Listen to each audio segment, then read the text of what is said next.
Hi, everyone. I'm so happy to have you all here. I've been holding some of this space for other women, and now I will share a little bit of what I do as well in futures. So, what you should expect for this session first is a brief explanation of what feminist futures is. And by feminist futures, I don't mean necessarily the whole concept, but the name of my organization and what I have been doing in the past year or so. And then we're going to do a 15-minute, more or less, envisioning exercise where we will go together to 2050, where you will meet a change maker that is already living there. So you're going to have a little chat with this person or being. And then when we come back to 2024, we're going to go into breakout rooms, and in pairs, we will create some fiction stories about these change makers. So this is the deal.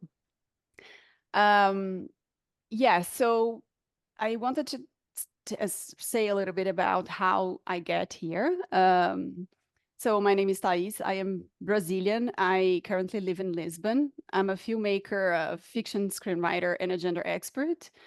And a couple of years ago, I kind of like fall in love with futures because for some years I conducted feminist storytelling workshops, a methodology that I learned from Sarah, which is in this room. So I'm very honored that you're here.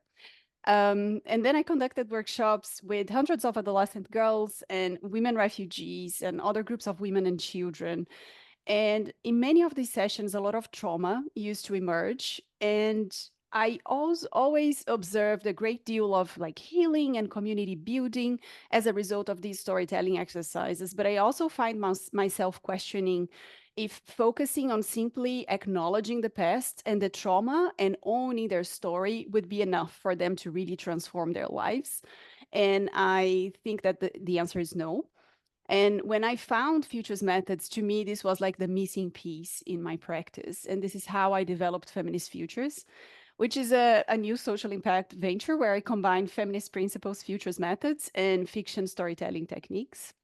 And my invitation is always to create safe spaces for us to play with futures methods and expand our imagination beyond what we already know, and then transform these into fiction stories that can inspire transformation in the world. Before we begin to play with the two of my favorite methods here, I just wanted to explain some concepts for you about the future itself or how I see it, and about feminism and storytelling. So you understand what I mean when I use these terms, and I acknowledge that these terms can be used in many, many different ways. So in the futures field, we often hear that the future doesn't exist. And yes, I agree. There's no such thing as like a predetermined future. The future is yet to be created as a present, as a lived reality. So if you look at this image, the person who's currently living in the situation I highlighted in yellow has many possibilities of how their lives will unfold. But the opposite is also true. So all possibilities of reality, past, present, and future, exist already, at least as a potential. So what separates one reality from the other is not necessarily time, but space. So if you look at this image, you can think that all of these different dots of light are different realities that are existing at the same time right now. And each one of these possibilities of reality holds a particular electromagnetic field, a particular resonance, if you think about physics, a particular wave, or if you think about music, maybe it would be one specific note in this symphony of the pluriverse. And then what humans experience as a collective present reality is where our focus is stronger. So our attention and our focus is there. The kind of behaviors we have are aligned to that kind of resonance and yeah, waves or notes. And this is why I feel that the body and the notion of desire is super important when we are working with futures, because through our desires, our feelings, our emotions, we have hints of other possibilities of reality, things we wanted to experience as our individual and collective reality. So when we pay attention to our body, with our hopes, with our dreams, with our wants, we connect to parts of the resonance of different futures. And when we are able to truly connect to at least a little piece of this other resonance, and we allow our imagination to play a role, we end up connecting with the whole resonance of that future possibility. So we start by knowing just a little of what is drawing us into a certain direction. And through this initial tiny connection, other parts of that reality begin to unfold to us. And so we access information beyond what our rational minds, our left brain would be able to come up with. So through affect, we discover other dimensions of our desirable futures. And then we have agency to consciously, intentionally, and fiercely resonate those desirable futures through our bodies, our emotions, our thoughts, our choices in our current lived reality. And the more we do so, the more we create an interference in the signal of the current resonance we live in. And I'm not saying this is not manifestation. I'm not saying that we will magically change everything just because we're thinking about it, because we have very strong systems in place to keep reproducing themselves. But again, in physics, when two waves, sorry, let me grab some water. When we have two waves encountering each other, a third wave emerge or a third resonance emerge from that interaction. So I do believe that all of us are all the time collectively co-creating the future. But we usually do that in a way that is very unconscious by simply reproducing the resonances of the status quo of a world of oppression and discrimination and inequality. So the resonances of a bunch of very harmful social norms.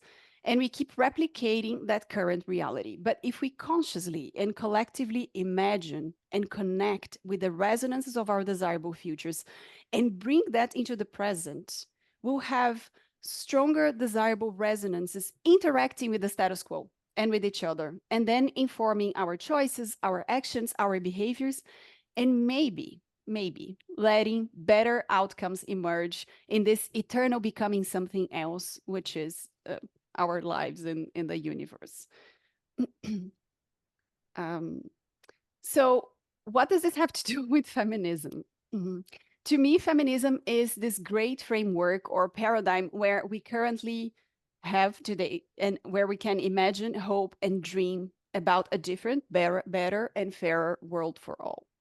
Now, by feminism, I just don't mean women's rights or gender equality. I also mean social and racial justice and diversity, inclusion, reparation of historical trauma and injustices, and regeneration of relationships and of ecosystems.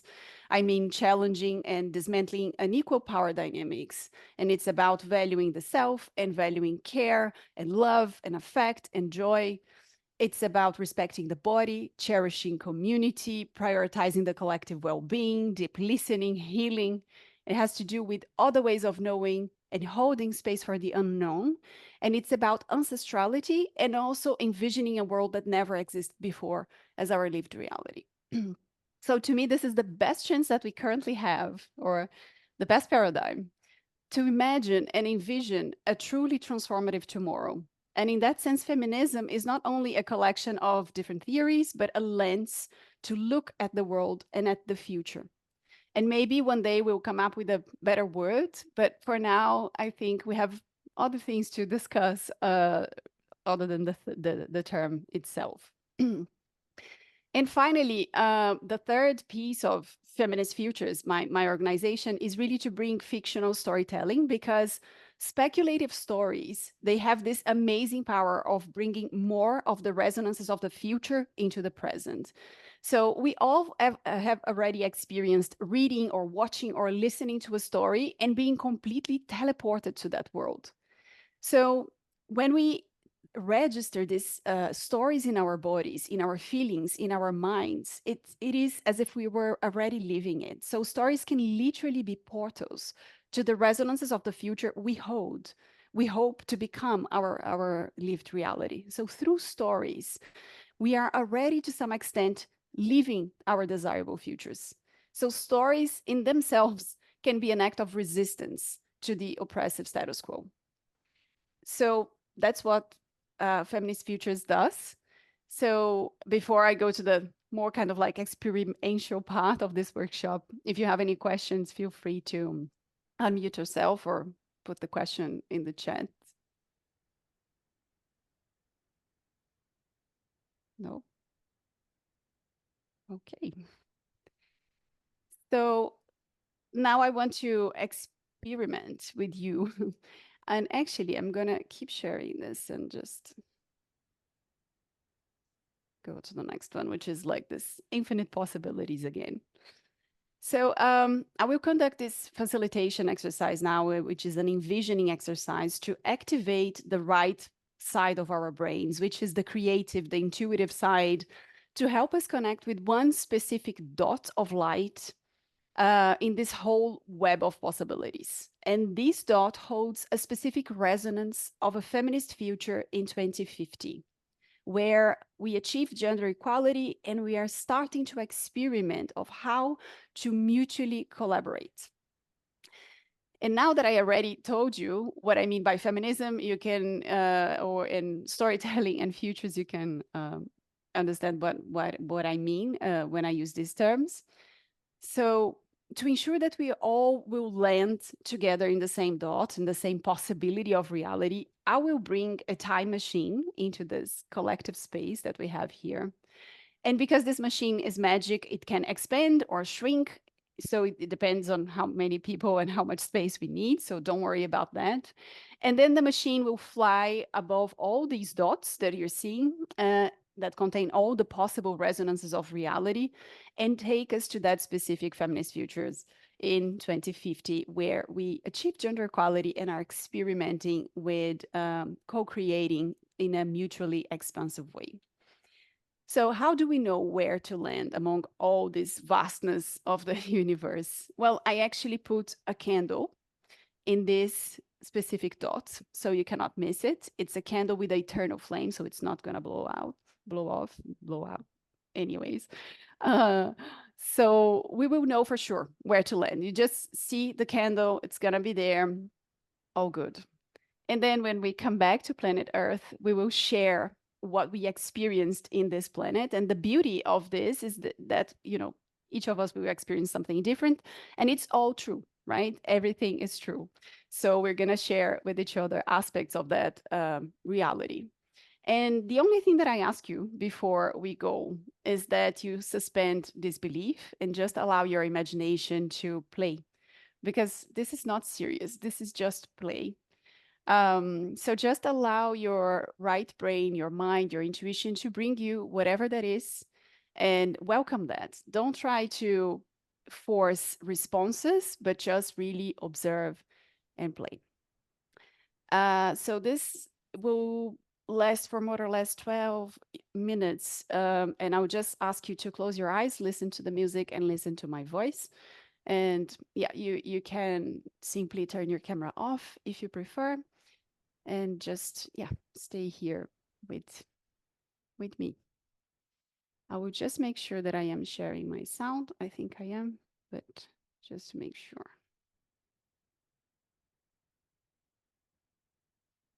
Cool. So let's begin. Please close your eyes and make sure that you are sitting in a comfortable position. And if you want to turn your camera off, you are very welcome to do so. And if you are in a place where you cannot close your eyes, that's okay too. Just do your best to be present and relaxed. And take a nice deep breath in and let it go. And one more time.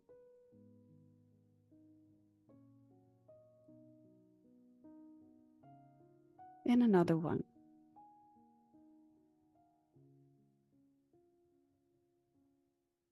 Now, feel your feet on the ground and allow them to relax.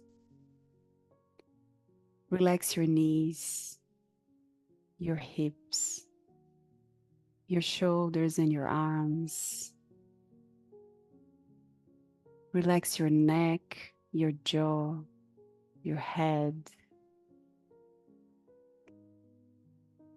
And now, keeping your eyes closed, focus on your heart. this beautiful, unique heart of yours. And do your best to connect with the love that flows in and out of your heart. And sometimes we are not super used to feeling love, so it can feel a little bit uncomfortable or overwhelming. Just allow yourself to connect with the amount of love that is appropriate and comfortable for you today. And with all of us here together resonating this collective field of love, feel the harmony between our current resonances, our individual energetic fields, our individual waves, coming together and creating a really nice and harmonic collective resonance. And in that state of harmony, we feel the blow of a gentle wind on our faces. Our time machine has just arrived to take us on a journey towards the specific feminist future. Hop on and find your comfortable spot. It is perfectly safe. And as we accommodate ourselves with this feeling of anticipation for what we are about to discover, our time machine begins to fly way above the earth, the stars, the galaxies, and we look amazed at this beautiful view. Above all the dots of light, above the whole web of infinite possibilities. Some dots might be stronger than others, brighter than others. Just observe for a bit as we travel. And now pay attention. Look over there. Can you see that specific dot? Look, it's the candle. It's the candle with the eternal flame. That's it. We know where we will land today. So our time machine is getting closer and closer, and we can see the flame becoming brighter and brighter. That's it. We arrived. Let's take a moment still inside the time machine to just allow ourselves to adjust to this electromagnetic field of this new reality.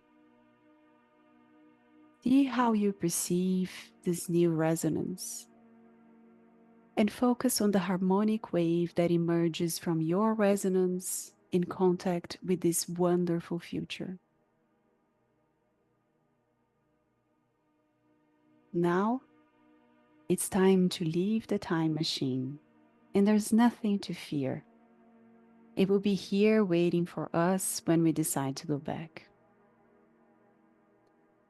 So take a moment to feel your feet firmly on the ground of this future reality. And gently you start to walk around and notice what you notice. What are the colors and shapes?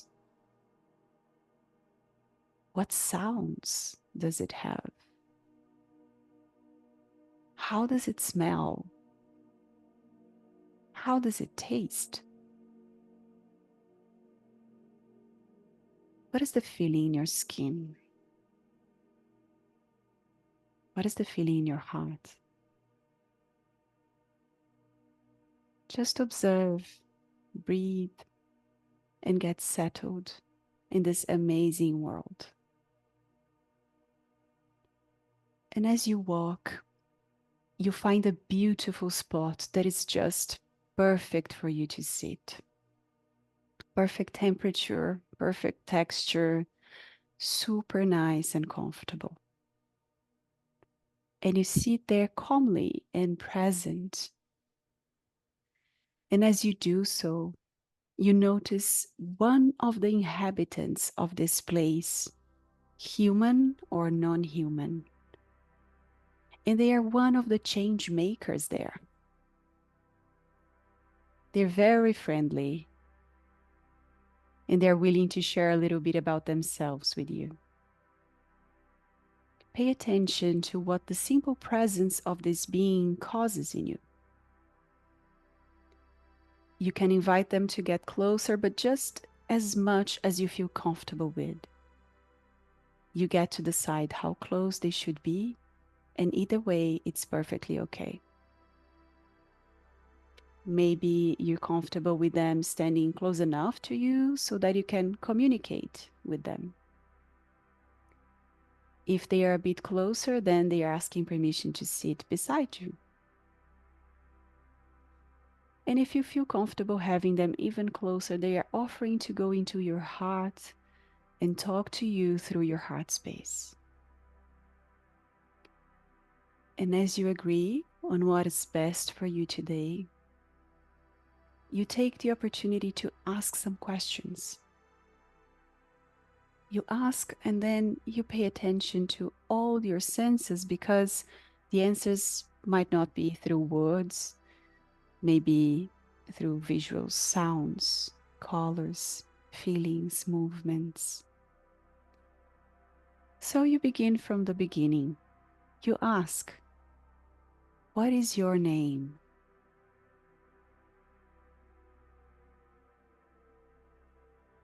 What is the uniqueness that you bring to this world?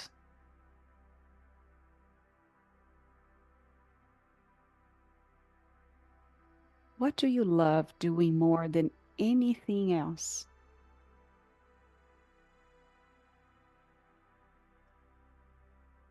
And what are the core values that guide your life?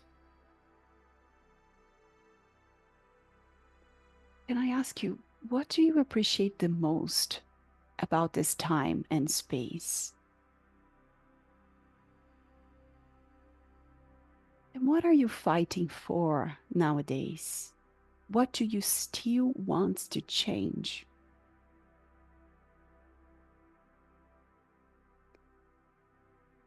Is there any lesson you still need to learn from this world?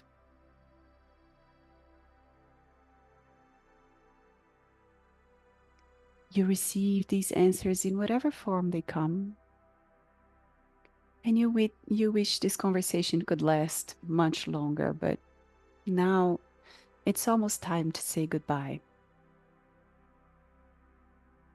So you ask one final question. What is the one thing that you would like me to do in 2024 so that this future becomes a living reality?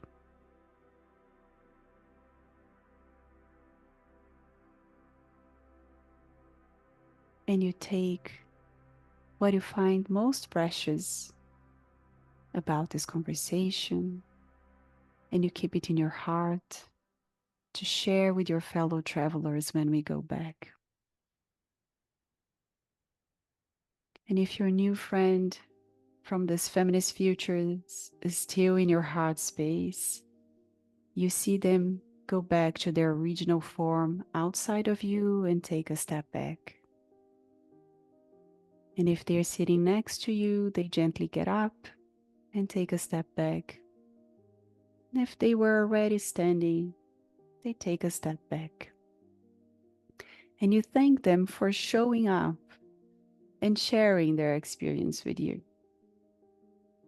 And they salute you in deep appreciation for who you are and disappear in the air.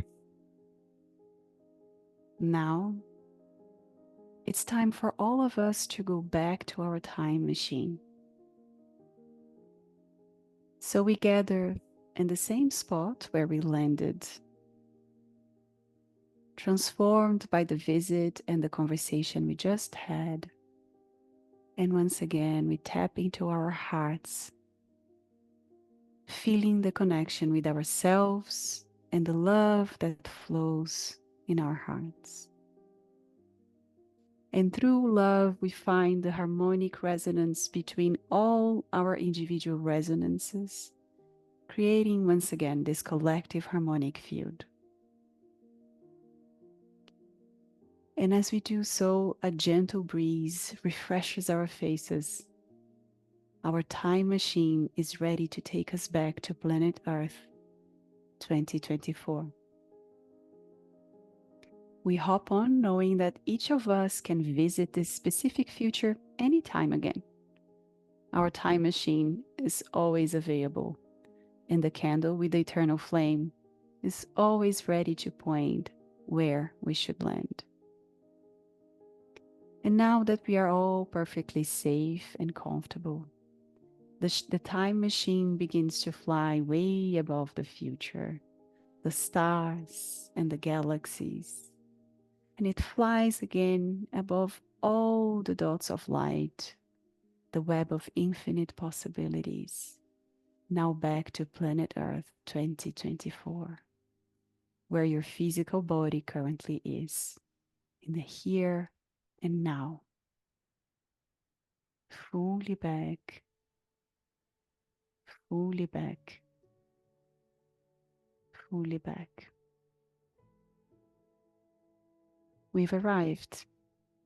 And before hopping off the time machine, just take another moment to adjust now to the current resonance of this dot. But now, because we already have the resonance of that dot that we visited, that future, do your best to vibrate the resonance of that future into the present, with the intention that this combination of resonances allows the emergence of wonderful transformations. We now leave the time machine, thanking it for the lovely ride and thanking each other for the good company. And still with your eyes closed, focus again on your heart and feel the connection between your heart and your body, the space where you are here, the point in time where you are now.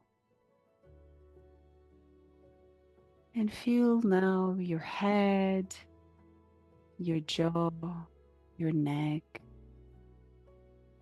your arms and shoulders, your chest open and relaxed, your hips, your knees, your feet, present, relaxed, and grounded. And you start to do small movements with your body. You can stretch if you like. And when you're ready, you can open your eyes and turn your camera on if you can, and come back to this space.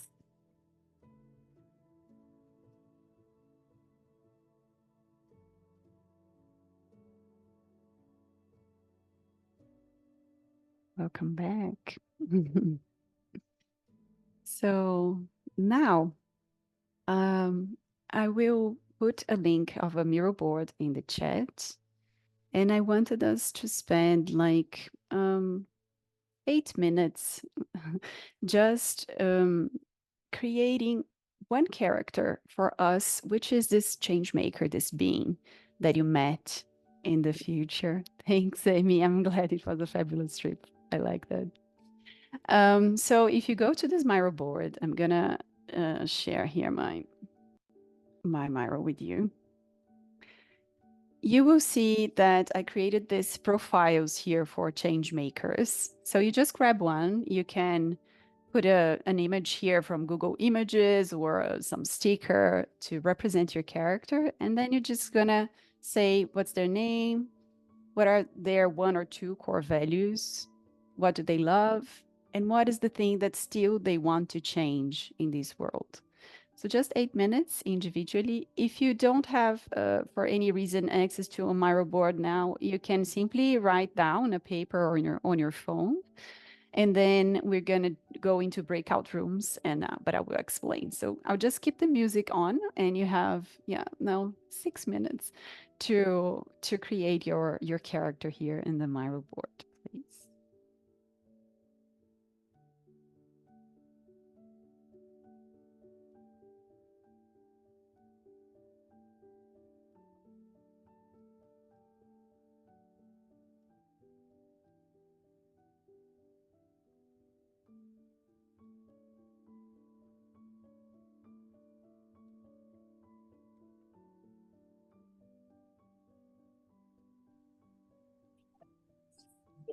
Did everyone find?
And for those of you that just joined and didn't participate in the meditation, what we are creating here are profiles of change makers living in Planet Earth 2050. So you're very welcome to just grab one of these purple cards and create one character that you think lives in 2050. Yeah, so you can put their name, what are their core values, what they love, and what they most want to change in that world.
Maria Laura, I think, yeah, I you can create a character, as I said, despite not having participated in the meditation, no problem.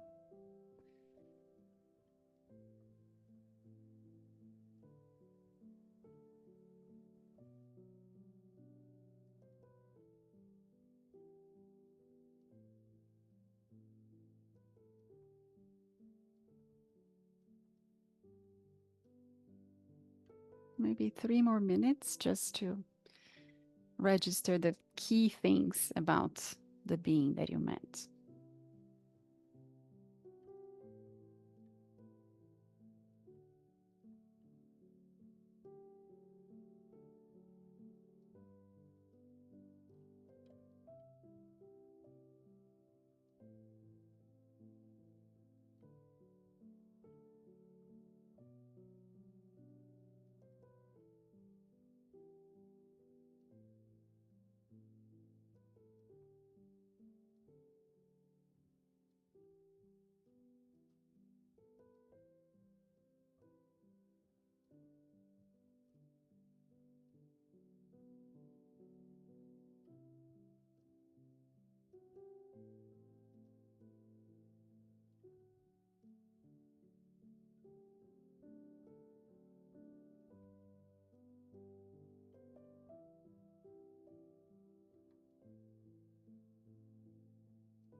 1 more minute to finish your final thoughts about this. So you have this being in your memory and not just in your heart.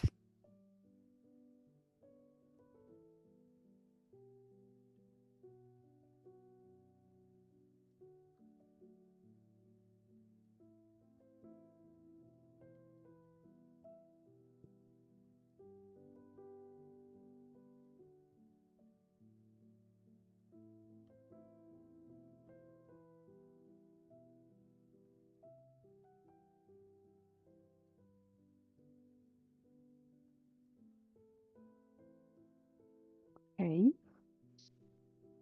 So now I will put you in breakout rooms in pairs, and my suggestion for you is for you to create a small story. You're gonna have 20 minutes to create this, where one character will meet the other. So you're gonna tell the story of the moment where they meet. So you have your character, you can copy and paste or just tell the person you are working with who's your character. And then, of course, there's the character of the person you're working with, and they will meet. So you're going to decide together what were they doing when they meet, where do they meet, how do they meet, and what happened next. And then when we come back to the main room, you're gonna tell us stories about this encounter between two change makers. And you can be very creative and go wild and go outside your comfort zone and really think about, yeah, what could happen? I mean, what were they doing? What were the odds of them meeting each other? Yeah, and what happened next? So there's no judging in this. We're not going to evaluate if this is feminist enough. This is not the purpose. It's really this idea of like, how can we, yeah, how can two change makers meet in the future? And depending on who they are, what they were doing, what kind of values they have, what they love, what they want to change, there might be very weird or very interesting combinations in this meeting. So when we open the breakout rooms, just please pay attention to the number of your room, because here I have like meeting 1, which would be the group 1, and so on, meeting 2, etc. So you just to recap, you identify the number of your room, and then you identify which black box here you're gonna work with. And then you bring your character here, your partner will bring their character as well, and then you co-create this story together by understanding what they were doing before they meet, where, how they meet, and what happened next. So we're going to open this breakout room for 20 minutes, and I cannot wait to hear amazing stories when you come back. So Abril, please go ahead and open the breakout rooms. Does anyone have any questions? No? Okay, great. I want to hear this amazing story. So why don't we still have 20 minutes to close this, I mean, in the session. So maybe we can share some of these stories. Introduce me your characters and tell me how they met and what they did or didn't do. I don't know. Who would like to go first?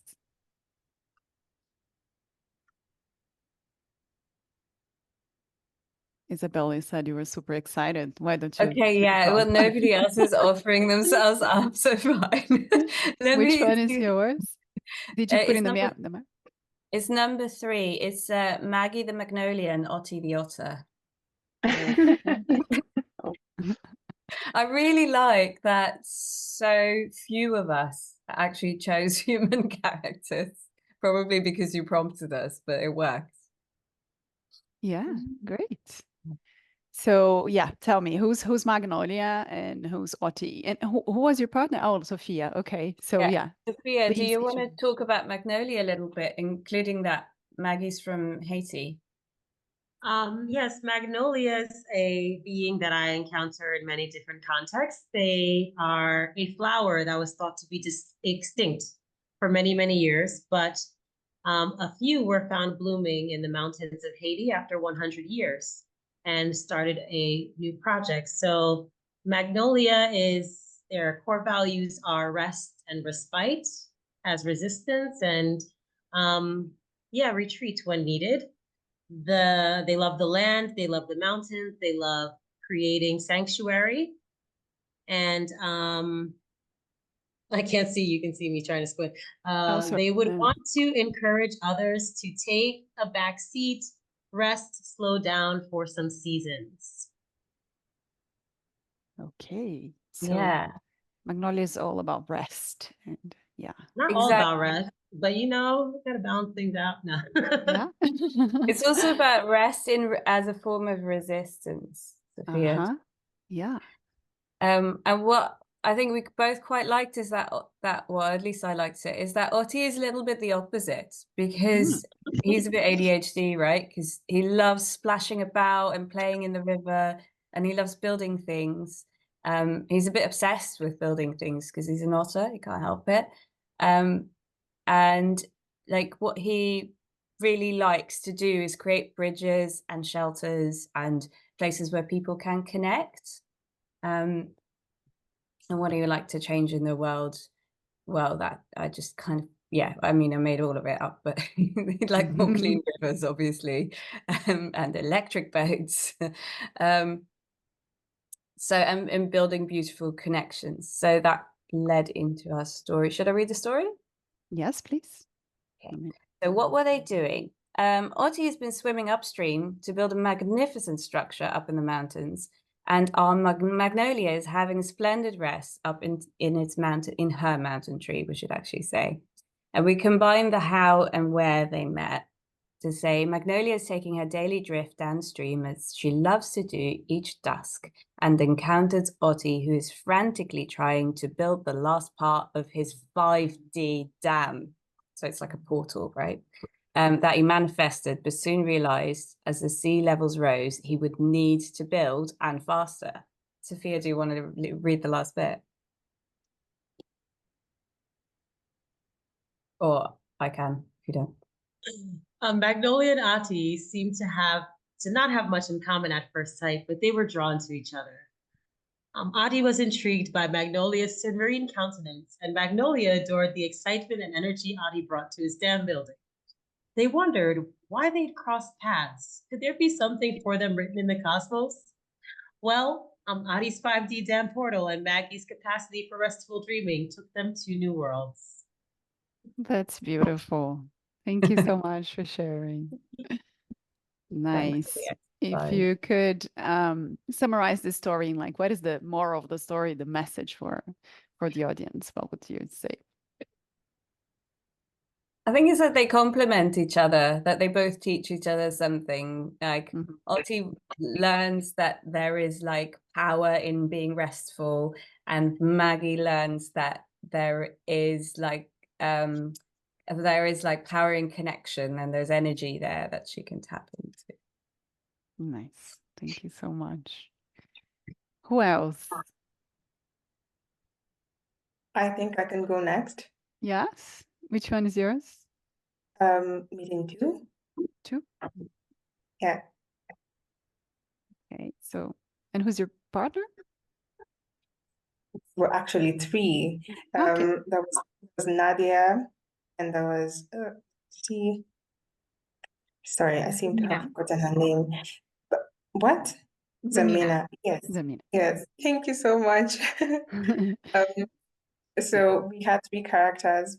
It was Lolwe, that's a droplet of, sorry, far right. Yes. Sorry. Far right. Lolwe is a droplet of water from a vast ocean. They're inanimate. They're not an animal. They just, they're a droplet of water that can move around and wobble and, do things. And their core values are bravery and love. And love, freedom, warm light and breezy air, being formless and yet belonging somewhere, to the big, large, vast body of water. And they want to change They want for the world to be free and for there to be space for everyone to just be and exist as they would like to. Beautiful. Then there's ellipsis. Are more like ellipsis is an not an octopus, but like an elephant kind of animal. Not an elephant, but they're more like a plant. And ellipsis was talking to a flower, and their core values are integrity and joy. And just waiting for you to scroll up. They love to just be, to exist as they are. And what they most want to change in the world is to find balance compared to the world they're from, to feel with density. There is very little to no density in their world. They want to understand what it means to go through a challenge and successfully come out of it. But they don't want a world full of challenges, hence the balance. Right. And there's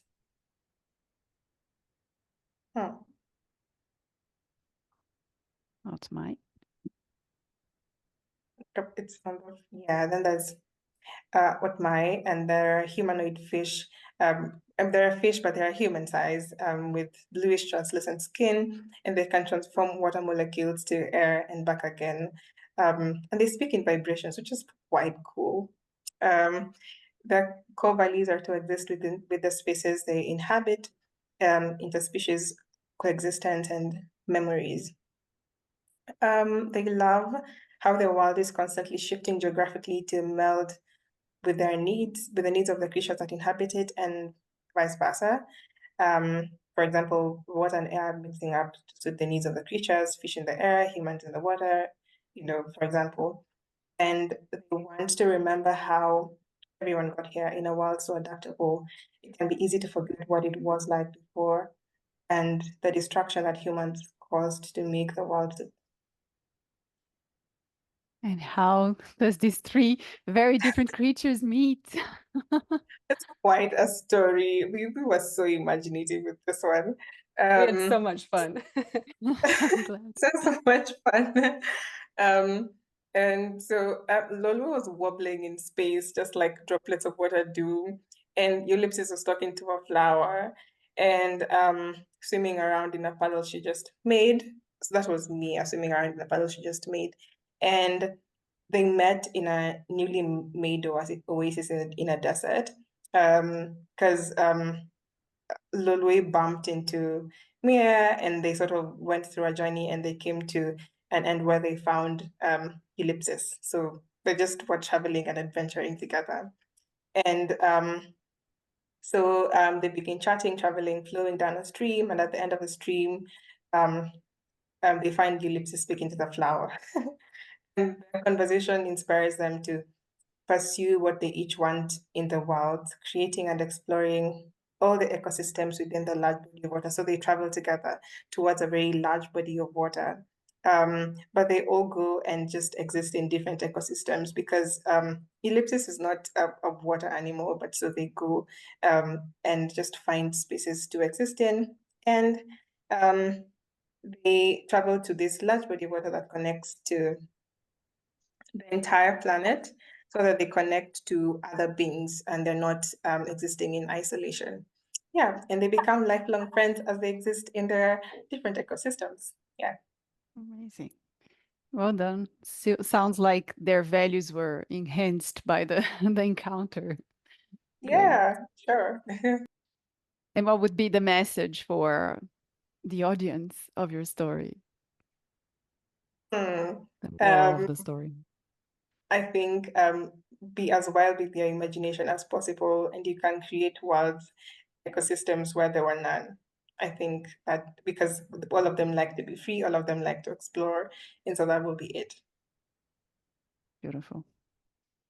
I think we have time for more 1 or 2 stories. Who else would like to go to share with us? I'll go. Yeah, please. Alicia, you can go later in a second. We were in room 7. 7. Mm-hmm. Nadia and I had a very fun conversation. We both Very love the mycelial network and nature, so we involve that. Nadia, do you want to read your character? Yeah, sure. Which one is yours? Yeah, so my This- character, her name is Onra, and she is like a human who is connected to the nature through like mycelium network, so she can communicate with the fungi and like the whole network and nature. And her name also like means art and knowledge and freedom. And her like main values are community and compassion, and she loves love and harmony and of course people around and community. And her main goal, or like what she wants to change in the world, is that people would see their own happiness through the happiness of others, as in to say that she can't be happy if her community is not happy, and to change that in the world. Beautiful. Um, And Brad? Yes, my character was, I tried to quickly do a AI image of them and it didn't quite work because they were ageless, but they look like a little boy. But their name's Breath. Two of their core values is to give power to people who have less power than Breath does, and to share stories. What they love is the natural world and the beauty in all living things. What they want to change most about the world is they want to make people curious again. And how So do they meet? they Good one. meet.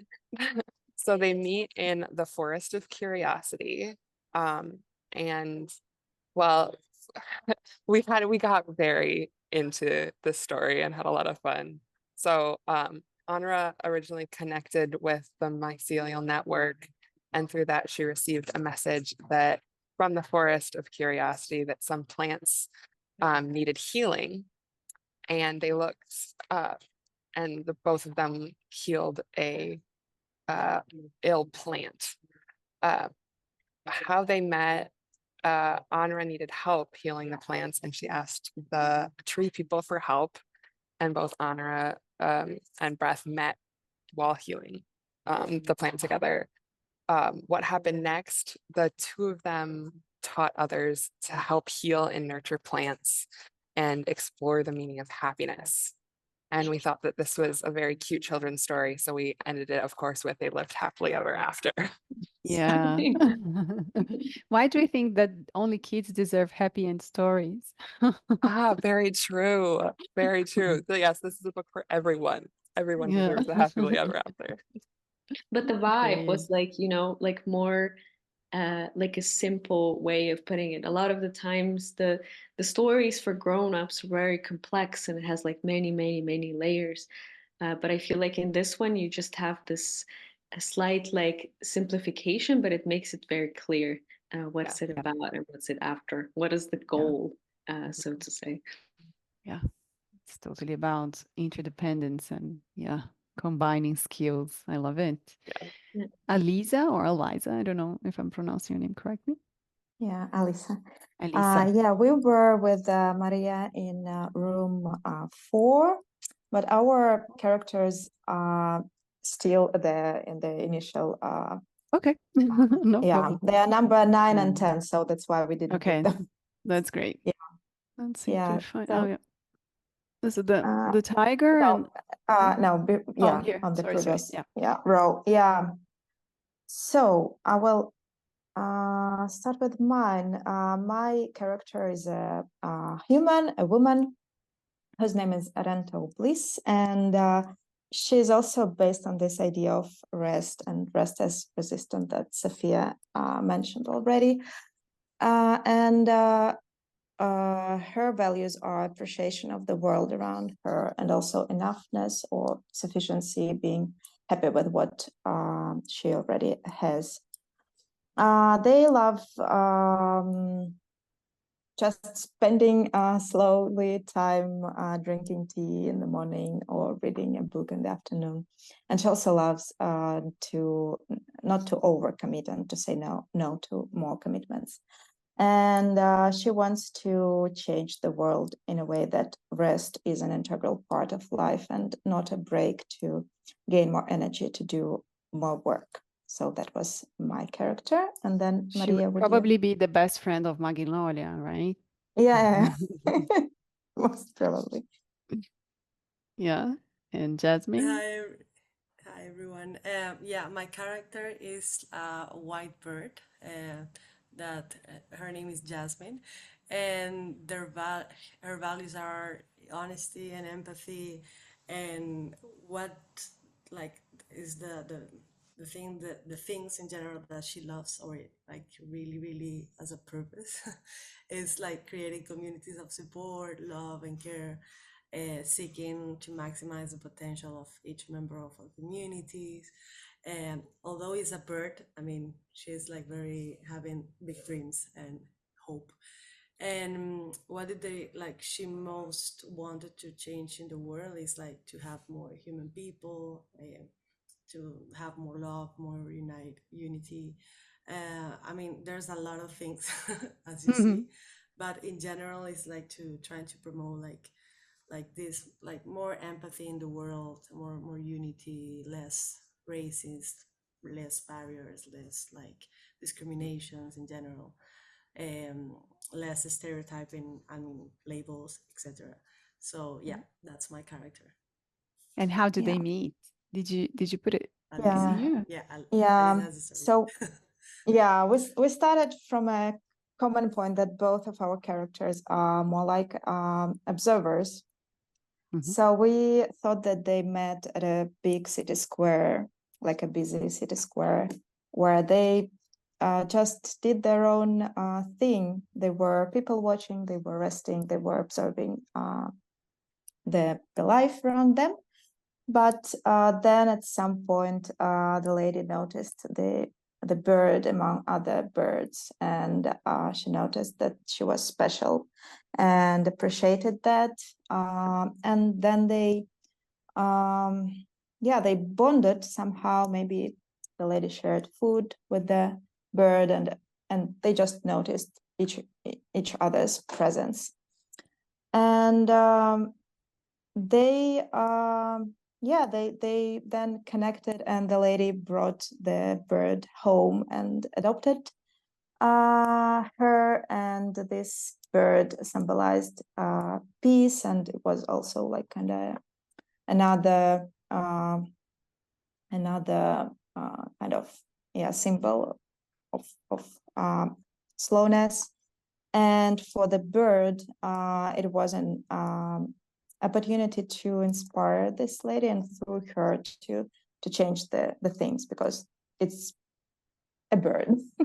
So we thought that they would can also combine the ideas and skills, and change the Perfect world. match. Yeah. Yeah, great. Thank you so much for sharing the stories. I would love to listen to all of them, but now we have another amazing session beginning in 4 minutes. I just wanted to thank you for your participation, your openness to imagine and to co-create with each other. I know that it demands sometimes a little bit of vulnerability, so I totally appreciate your courage and your openness to this. And I hope that you bring this amazing energy of this future, the desirable future. It's not just this one that we connected today, but any desirable future to the present, because it should really inspire and inform our actions, our choices, our relationships. And so hopefully we can start to resonate more of our desirable futures into the present and make it so. So thank you so much for sharing this space with me today.